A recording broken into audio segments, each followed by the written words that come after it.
Porto Rico, le centre caribéen de recherche sur les primates. Tard dans la nuit, quelqu'un s'introduit et ouvre les cages des singes.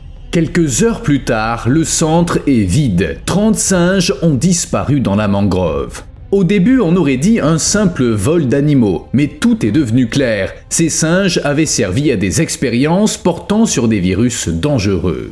Ils sont maintenant dans la nature et personne ne sait où ni avec qui ils sont déjà entrés en contact. Une affaire de singes.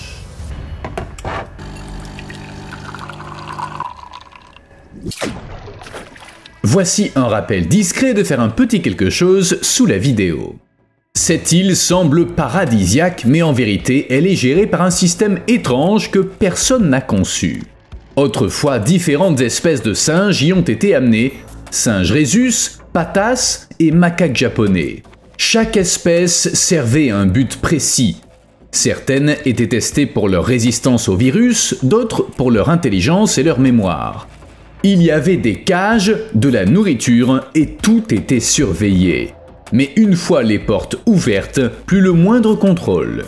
Les conditions étaient parfaites, climat tropical, jungle dense et milliers de cachettes hors de portée des humains. Après une forte tempête, les cages se sont ouvertes, les clôtures sont tombées et certains animaux se sont échappés. Et surtout, ils ont appris à survivre sans les humains. Au début, ils erraient seuls dans les environs, vivant de fruits et de restes récupérés dans les décharges. En gros, de nourriture facile à trouver. Puis, ils ont commencé à former des groupes. Au sein de ces groupes, des rôles sont apparus. Certains cherchaient de la nourriture, d'autres surveillaient les environs, et les derniers volaient. Avec le temps, ils ont appris à traquer, à attendre et à attaquer de manière coordonnée, comme s'ils suivaient un plan. Des colonies se sont formées qui ont fini par contrôler des zones entières. Les singes connaissent les fermes faciles d'accès, ils savent éviter les pièges et ils savent quels endroits sont rarement visités. Si d'autres singes s'échappent, ils rejoignent les groupes existants qui leur enseignent le nécessaire. C'est une mécanique bien huilée. Plus on vit proche des humains, plus il y a de nourriture. Plus il y a de nourriture, plus vite la population augmente.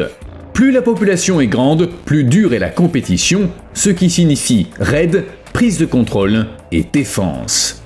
Toute l'île vit maintenant selon ces règles tacites.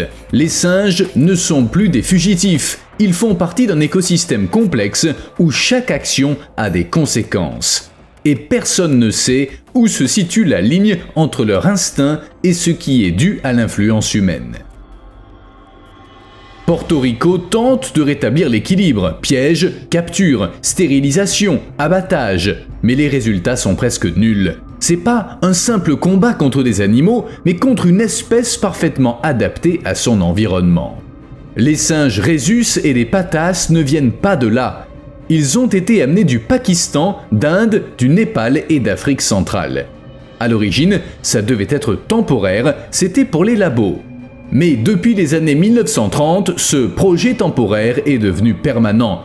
Les animaux ont compris qu'au-delà de la clôture, il y avait tout le nécessaire, fruits, chaleur, eau et aucun prédateur. Leur instinct de survie s'est déclenché. Si les conditions sont parfaites, pourquoi vivre en cage?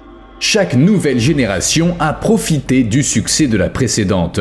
Au début, il s'agissait de solitaires explorant les environs, puis de petits groupes et finalement des clans entiers se sont formés. Dans les années 1970, les évasions se sont multipliées et maintenant, les colonies occupent 600 km² au sud-ouest de Porto Rico. C'est vraiment leur territoire, champs, jardins, décharges, toits, autant de zones d'influence. Dans le sud-est, il y a déjà plusieurs milliers d'individus et leur nombre augmente chaque année. Un mâle adulte pèse environ 20 kg. C'est pas des macaques domestiques, mais des animaux forts, rapides et organisés socialement. Bref, ils ont tout ce qu'il faut pour dominer. Intelligence, nombre et un environnement que les humains ne maîtrisent pas. Les tentatives de les arrêter ressemblent à des bugs dans un système hors de contrôle. Si on en capture 100, 200 apparaissent. Si on clôture une ferme, la troupe va voir ailleurs. Ces singes ne font pas que survivre, ils se comportent comme s'ils étaient les propriétaires de l'île. Par exemple, en 2005, un clan s'est formé à 32 km de San Juan, la capitale de Porto Rico, qui, en comptant la banlieue, totalisait 1,5 million d'habitants à l'époque. Naturellement, les gens ont commencé à s'inquiéter que les singes atteignent la ville, car les attraper aurait été encore plus difficile. Et ils avaient raison, car les singes se sont adaptés à leur nouvel environnement très rapidement. Au début, des dizaines d'entre eux se sont installés près de la décharge de Toa Barra pour chercher de la nourriture, et quand ils ont réalisé qu'il y en avait plus qu'assez, ils sont allés explorer les environs. Les habitants avaient peur. Enfin, au début, ils trouvaient ça mignon de voir des bébés macaques sauter sur les toits, mais ces bébés ont vite commencé à renverser les pots de fleurs et à grogner. Les gens ont appelé la police qui n'a rien fait pour les rassurer car les agents du département des ressources naturelles sont arrivés en combinaison blanche et équipés de masques. Oui, ils craignaient de toucher les animaux. Et bien qu'ils soient parvenus à attraper les singes et qu'ils le fassent toujours quand les habitants les appellent, l'anxiété n'a fait que croître. Le problème s'est vraiment aggravé au début des années 2000 et 20 ans plus tard, il n'est toujours pas résolu. La population de singes ne cesse de croître, on en trouve maintenant au-delà de leur zone d'origine.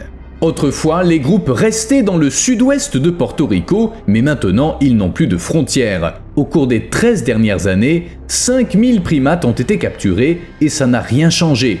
Le clan se remet de ses pertes et va de l'avant car le sang neuf ne manque pas. Maintenant, des signaux de détresse arrivent de toute l'île. 2023 dans le nord du pays, région de Puerto Nuevo. Les gens ont peur de sortir. Un macaque agressif rôde dans les rues, peut-être enragé. On ignore d'où il vient, mais on sait une chose, s'il y en a un, il doit y en avoir d'autres à proximité. 2021 à San Juan, la capitale. Un singe rhésus entre dans le centre-ville, saute sur les toits, effraie les passants. Des agents du département des ressources naturelles tentent de l'attraper, mais l'animal semble prévoir chacun de leurs mouvements. Des cas similaires continuent de se produire. Un macaque est renversé par une voiture à Guaynabo. À Coamo, un enfant a été mordu. Sur les routes, des panneaux d'avertissement. Dans les fermes, la trace de visite nocturne. Ces incidents ne sont pas des événements isolés, mais le signe que les animaux s'emparent de nouveaux territoires. Et la peur des habitants n'est pas qu'une réaction au danger, c'est leur instinct qui leur souffle, l'équilibre est rompu et l'île n'appartient plus aux humains. Les singes sont accusés de détruire les récoltes et de nuire à l'environnement. En 2010, le département de l'agriculture de Porto Rico a interrogé 90% des fermiers pour déterminer la gravité de la situation. Ou plutôt, à quel point elle avait empiré entre 2002 et 2006. Pendant cette période, les fermiers qui perdaient auparavant 960 000 € par an ont accusé des pertes annuelles de 1,24 million d'euros. Pas parce que les singes ont dévoré toutes les récoltes, mais parce que beaucoup de fermiers ont dû cesser de cultiver des fruits et légumes, pour que les singes ne les mangent pas. Ils sont passés à des façons moins rentables d'utiliser la terre, comme s'en servir de pâturage ou faire du foin, que les primates ne mangent pas. Mais ces champs sont moins utiles aux oiseaux que de vraies fermes, ils ne rapportent pas grand-chose et ils ne produisent aucune nourriture pour les gens. Ils permettent simplement à leurs propriétaires de ne pas faire faillite. Et tout ça n'est qu'une partie des pertes causées par les singes, car certaines fermes n'ont pas été incluses dans l'étude. Les fermiers qui n'ont pas renoncé à leur culture doivent repousser les singes avec des armes à feu. Sinon, ils mangent tout, melon, citrouille, avocat, papaye. Si ça pousse, ça fait ventre. Le problème, c'est que les primates ne comptent pas renoncer. Ils apprennent constamment, par exemple, comment contourner les pièges, et ils fuient dès qu'ils voient quelqu'un avec un fusil, car ils le comprennent bien. Ce bâton tire et fait mal. Mieux vaut aller chez un autre fermier. Parfois, le bruit les effraie, comme celui des klaxons de voiture, mais on peut pas passer la journée à klaxonner, pas vrai? Il y a d'autres méthodes, comme les clôtures électrifiées, les chiens prêts à se jeter sur les singes, et bien sûr, la capture. Mais attraper les singes est risqué, car on peut se faire mordre, être infecté. Bref, rien de bien agréable. C'est pourquoi les gens ont tendance à les abattre, car il suffit d'une seule troupe de singes pour occasionner de lourdes pertes aux propriétaires d'un terrain. De plus, si on attrape des singes et qu'on les enferme, Il risque de s'échapper encore et encore et de comprendre comment ne plus se faire attraper. Avec le temps, les gens ont commencé à perdre patience. Les fermiers en avaient marre de perdre leur récolte et exigeaient que les autorités fassent quelque chose. Ces singes venaient d'ailleurs, il fallait les attraper. Sur le papier, c'était facile.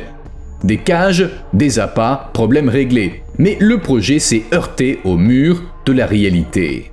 Il ne s'agit pas de bêtes animaux, mais de créatures qui comprennent le principe des pièges. Ils observent, analysent et se souviennent. Si l'un d'eux se fait attraper, les autres ne s'approchent plus des cages. Si un fermier place un appât, les singes envoient d'abord un jeune vérifier s'il y a des pièges. Chacun de leurs actes s'appuie sur l'expérience des générations passées.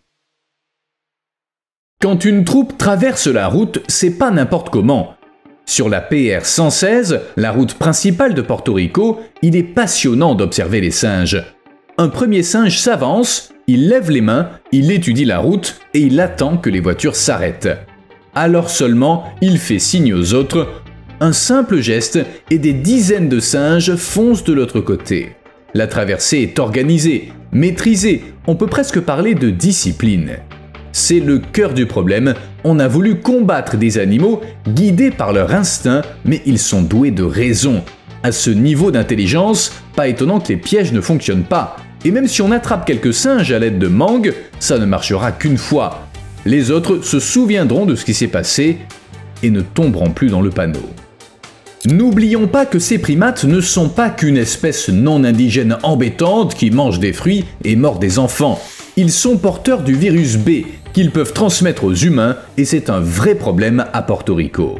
74 à 100% des singes rhésus adultes sont déjà entrés en contact avec le virus B et en sont porteurs. En effet, des chercheurs ont testé 57 singes vivant dans le sud-ouest de Porto Rico et ils ont trouvé des signes d'infection passés chez 41 d'entre eux.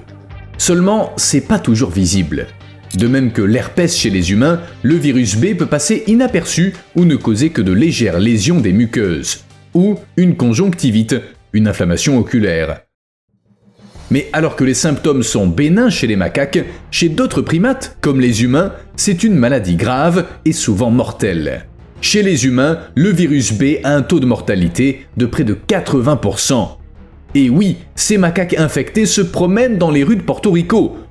Vous comprenez l'inquiétude des habitants maintenant. Bonne nouvelle, depuis 1932, moins de 50 personnes ont contracté le virus, bien que des milliers de personnes travaillent avec des macaques dans le monde entier.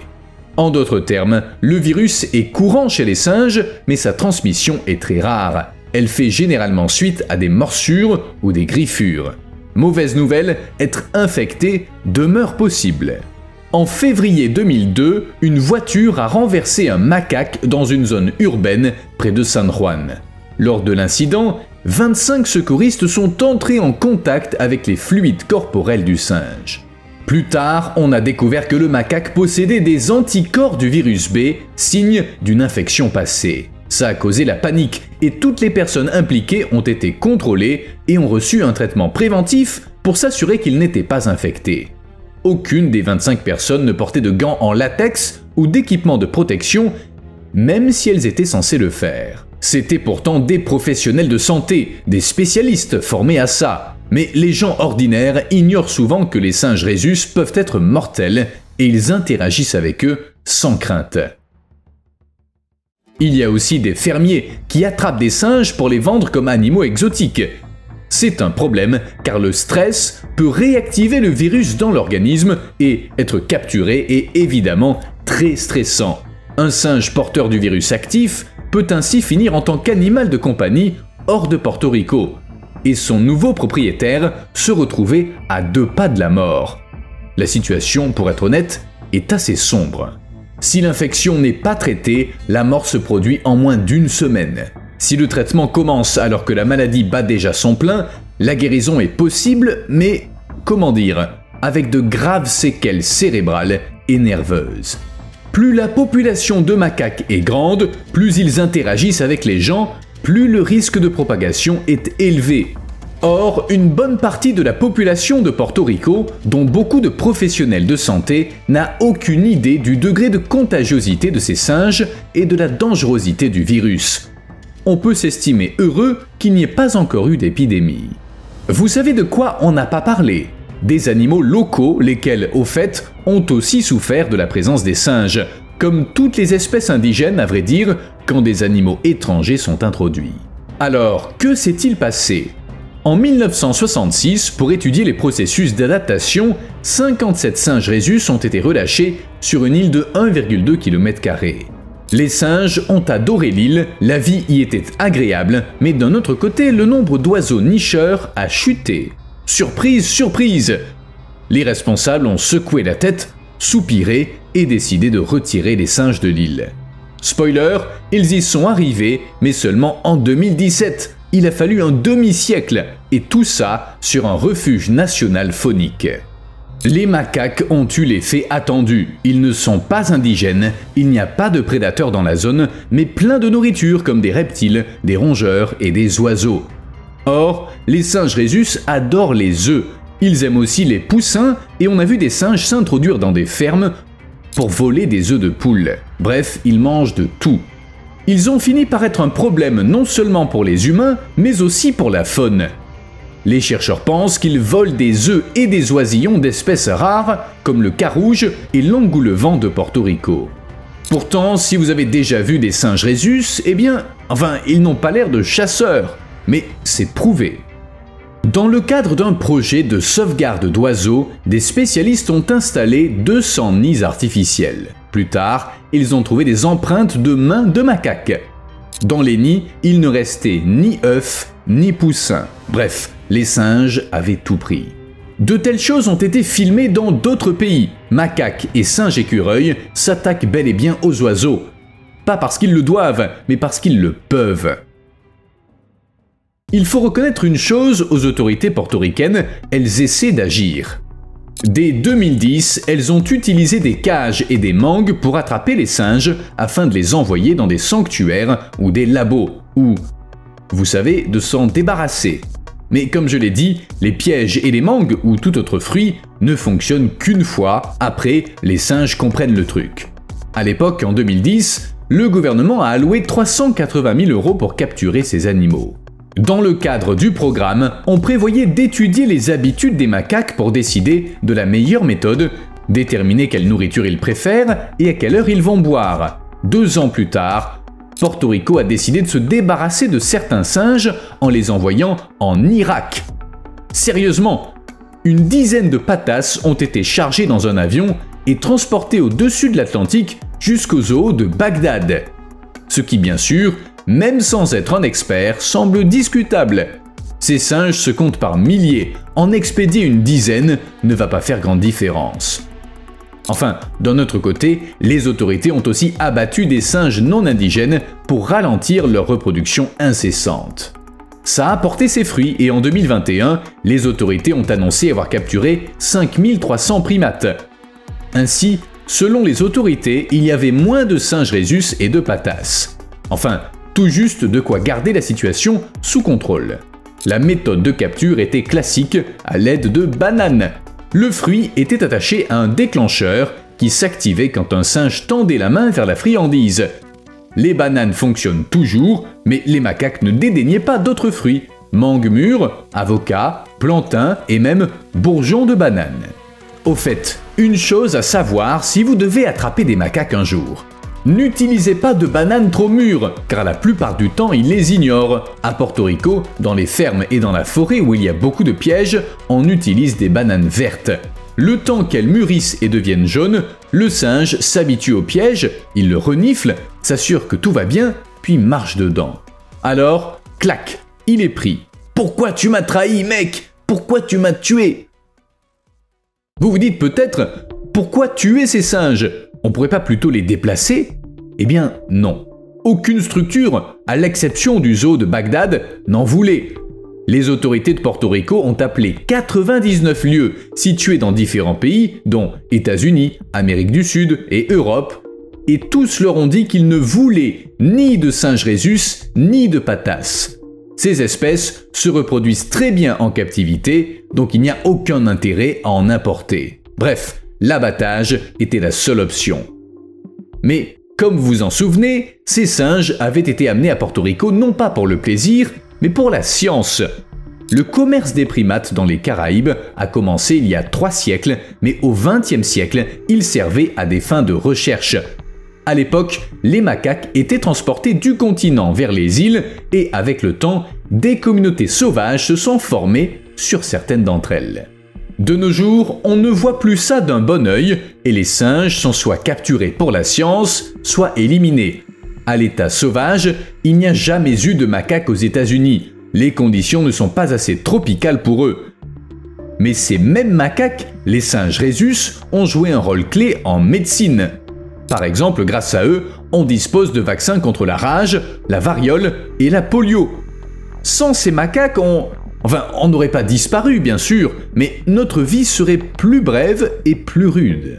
Par exemple, en 1974, un labo de recherche a donné naissance à une colonie de singes rhésus pour le programme de vaccination du docteur Sabine. Après quelques années, la colonie comptait 1000 animaux. De nos jours, d'autres chercheurs peuvent payer une somme modeste pour accéder aux animaux, aux données et aux installations du labo. Toutes les demandes sont soumises à un panel d'experts pour ne sélectionner que celles qui font progresser la science. Le programme CPRC, par exemple, a contribué à la recherche sur le VIH et le sida, ce qui est évidemment important. C'est pourquoi, aujourd'hui encore, Porto Rico possède une île remplie de singes, à des fins de recherche. Ces singes ont été capturés dans 12 régions de l'Inde, mis en cage et expédiés par bateau via New York jusqu'à San Juan. L'objectif était noble, créer une colonie de singes complètement sains afin qu'ils puissent être utilisés plus tard pour étudier les maladies tropicales. Cayo Santiago, c'est le nom de l'île, est devenu célèbre pour ses recherches, mais tout a changé en 2017. En septembre, l'ouragan Maria a frappé Porto Rico. La petite île de Cayo Santiago a été touchée avec ses centaines de singes rhésus. Il y avait des singes depuis 1938, quand un spécialiste américain a entrepris de créer ce terrain d'essai pour macaques. Et il a réussi. La vie des macaques sur l'île a à peine changé au fil des ans, jusqu'à ce que Maria frappe. Mais vous savez ce qui est le plus intéressant ? La plupart des 1800 singes ont survécu. Les chercheurs ignorent toujours où ils se sont cachés et comment ils ont enduré la tempête, mais ils y sont parvenus.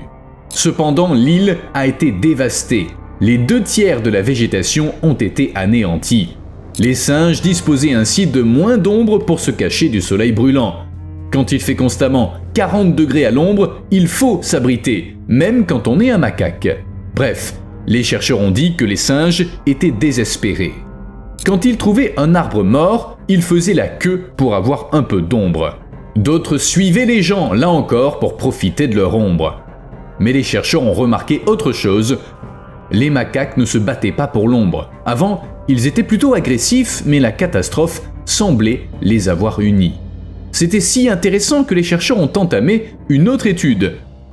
Je ne vais pas vous ennuyer avec les détails et les dates, allons droit au but. Ils ont découvert que l'agressivité augmente la température corporelle, donc les singes sont devenus plus aimables pour éviter la surchauffe. Ma foi, tant mieux pour eux. Mais il faut admettre que parfois, être chercheur est un drôle de boulot. Drôle, mais dangereux, car avec le temps, l'agressivité des singes est revenue. Même un singe apprivoisé demeure un animal sauvage, et les chercheurs essaient de ne pas interagir avec eux. En fait, ils font comme s'ils n'existaient pas, et ils les observent simplement en gardant à l'esprit la présence du virus. Pour info, sur cette île, c'est pas les singes qui sont en cage, mais les humains. Sinon, les macaques arracheraient la nourriture de leurs mains, et violemment encore. Non, ça fait pas envie. C'est pourquoi dans les cages à nourrissage, les gens sont à l'intérieur et les singes à l'extérieur. Mais vous savez ce qui est encore plus intéressant, un problème similaire pourrait bien apparaître aux États-Unis. Je veux dire, sur le continent. En novembre 2023, une scène tout droit sortie d'un film s'est déroulée en Caroline du Sud. Des singes se sont échappés de l'installation Alpha Genesis. C'est l'un des plus grands centres de recherche sur les primates du pays. 40 hectares où des singes vivent et se reproduisent dans un but scientifique.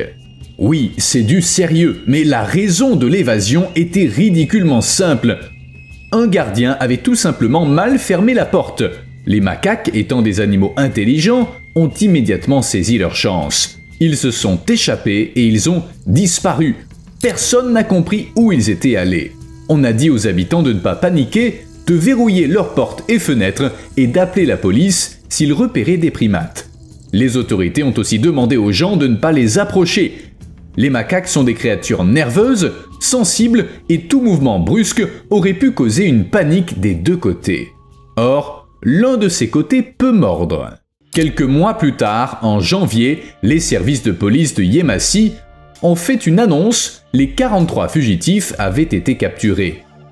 Tous vivants, sans le moindre blessé. En fait, les singes, de jeunes femelles rhésus, étaient restés à proximité de l'installation pendant tout ce temps.